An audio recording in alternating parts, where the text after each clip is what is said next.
皆さんこんにちは、ケニーです。今回も eFootball アプリの解説をお届けします。この動画ではクライフ式343について解説します。クライフ式343とは中盤がダイヤモンド型の343のことで、三角形を多く作ることができ、ポゼッションの究極形とも言えるフォーメーションです。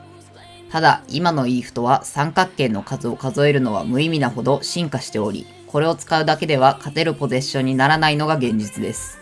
そこでこの動画ではクライフ式343で勝つためのフォーメーションの作り方や人選、プレーを解説します。ぜひ最後までご視聴ください。まず導入として相手に基づくゾーンの考え方とクライフ式343の問題点について解説していきます。この動画では相手の陣形を基準に5つのゾーンを定義します。相手のフォワードより自陣側がビルドエリア、相手フォワードとミッドフィルダーの間がボトム、相手ミッドフィルダーとディフェンダーの間がバイタル、相手ディフェンダーとゴールの間が裏、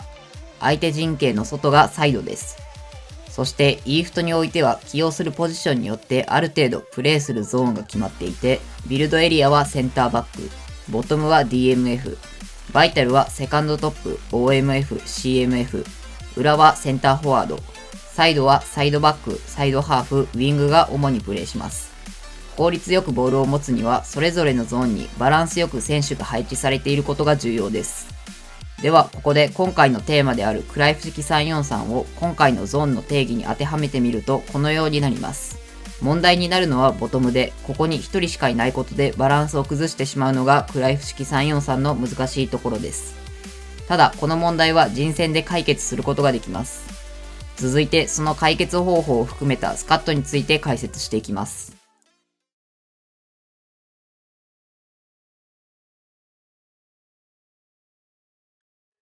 今回のスカットがこちらです。チームスタイルはポゼッションです。まずセンターフォワードの選手。ここにはラインブレイカーを起用します。選手の動き出しが少ないポゼッションでは必須のプレースタイルです。続いてトップ下とインサイドハーフ。ここの3選手はクライフ式343でバランスを保つために最も重要で、トップ下はセカンドトップ起用で選手指示ディフェンシブ。インサイドハーフは CMF 起用でプレースタイルプレイメーカーを起用します。これらはセカンドトップと CMF でポジションやプレイスタイルは違いますが、機能的には同じ役割を担い、先ほど触れたクライフ式343の問題を解決するための起用法です。その問題とは5つのゾーンをクライフ式343に当てはめたとき、ボトムに1人しかいないというものでした。ただ、この起用法により、セカンドトップと CMF は状況に応じて、バイタルからボトムに下がる動きを見せるようになり、これによりボトムの人数不足を解消できます。また、この起用法の特徴が誰が下がるか、何人下がるかなどが状況によって変化するという流動性です。これは不確定な要素なので自分のプレーは少し難しくなりますが、固定的なポジショニングに比べて相手に捕まりにくく、ポゼッションのレベルを引き上げるために必要な流動性だと思います。そこでここではその流動性を象徴する2つの場面を紹介します。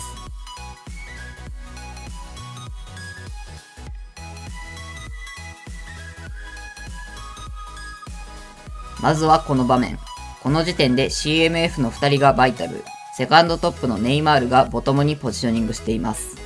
ただ、アンカーにボールが渡った瞬間、CMF のキミッヒがバイタルからボトムへ下がる動きを行い、それと同時にネイマールが逆にボトムからバイタルへ上がる動きを行います。この入れ替わりに相手はついていけず、得点につながります。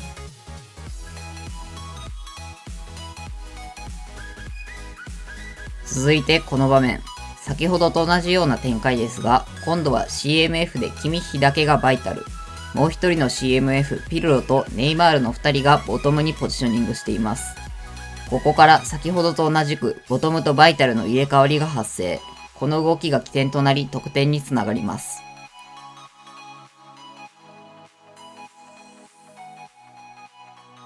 このようにボトムとバイタルを行き来する流動性が得点に直結します。このスカットの最も重要なポイントです。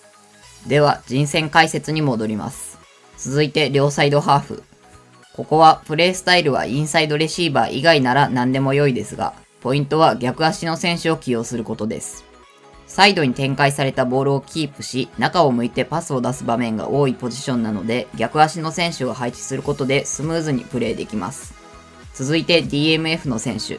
ここにはアンカーの選手を起用します。クライフ式343の弱点は守備の脆さです。それを少しでも克服するための起用で、ボールを奪われても致命的なカウンターを食らうのは避けようという狙いがあります。アンカーは攻撃時の位置が低く扱いにくい印象がありますが、セカンドトップと CMF のボトムにサポートに入る動きがあることで、そこまで難しさは感じないというのが個人的な印象です。また、選手指示でラインダウンを設定することで、守備時は442のブロックを作ります。最後にセンターバック。当チャンネルでは3バックの場合、両端のセンターバックを守備的サイドバック起用にしてサイドの攻撃をサポートさせることもありますが、今回はあえて3センターバックのままにしています。この起用では近い距離感で最後尾でのボール保持を安定させ、攻撃のスイッチになる縦パスが出しやすくなります。また、この後解説しますが、センターバックで長い距離のサイドチェンジができるのが理想なので、パス数値とバックスピンロブ、低弾道ロブのスキルは欲しいところです。以上が今回のスカットの解説になります。続いて局面ごとのプレーを解説していきます。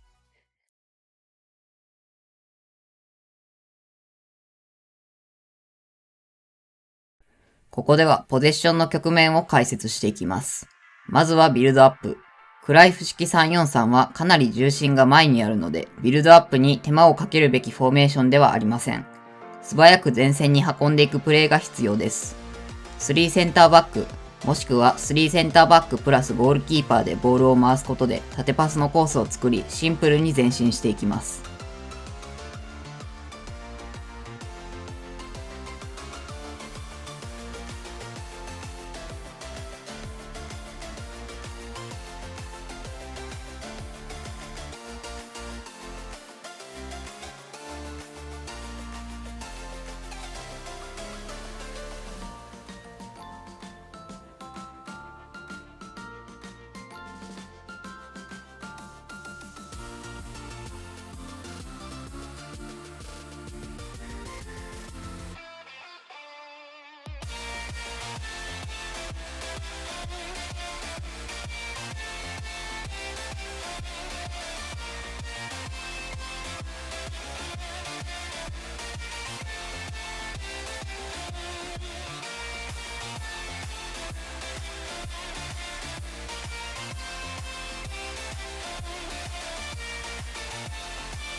ポゼッションにおいてビルドアップよりも重要なのがサイドチェンジです。常にサイドにポジショニングするウィングの存在はクライフ式343の武器であり、そこに展開することで状況を打開できる場面が多くあります。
続いてフィニッシュについて解説します。ポイントはバイタルをいかに攻略するかです。クライフ式343はバイタルを攻略することに特化したフォーメーションであると言えます。ボトムからバイタルへの進出やパウサを使い、バイタルで広いスペースで前向きでボールを持つことを目標に攻撃します。そしてラインブレイクするセンターフォワードにスルーパスを合わせることで得点につなげます。ここから紹介する動画は全てグラウンダーのスルーパスですが、環境的にはフライスルーパスも有効なので、ぜひ試してみてください。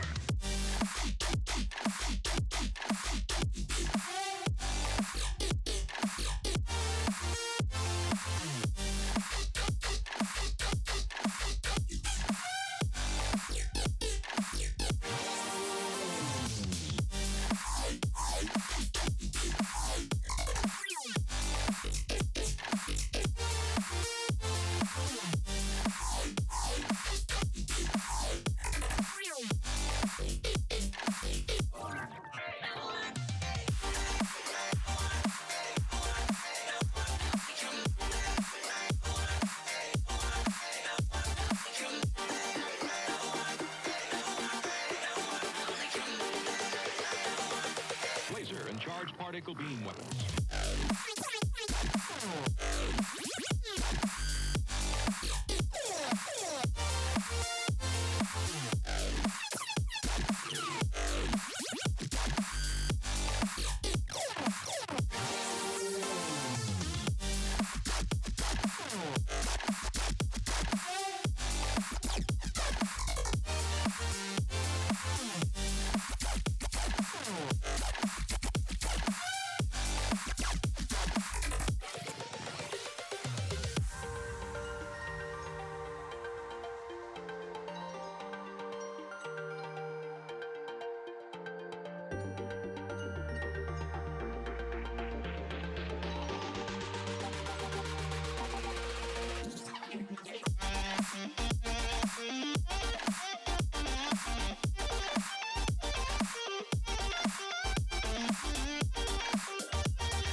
今回はクライフ式343について解説しました。個人的に DMF が1枚のフォーメーションはバランスを崩しやすいことから敬遠していたのですが、今回のスカットはそれを打開するきっかけになると思います。今後はより多彩な戦術に挑戦できると思うので、ぜひお待ちください。では今回の動画は以上になります。最後までご視聴いただきありがとうございました。当チャンネルでは今後もこのような戦術系の動画や現実のチームの再現動画を投稿していきます。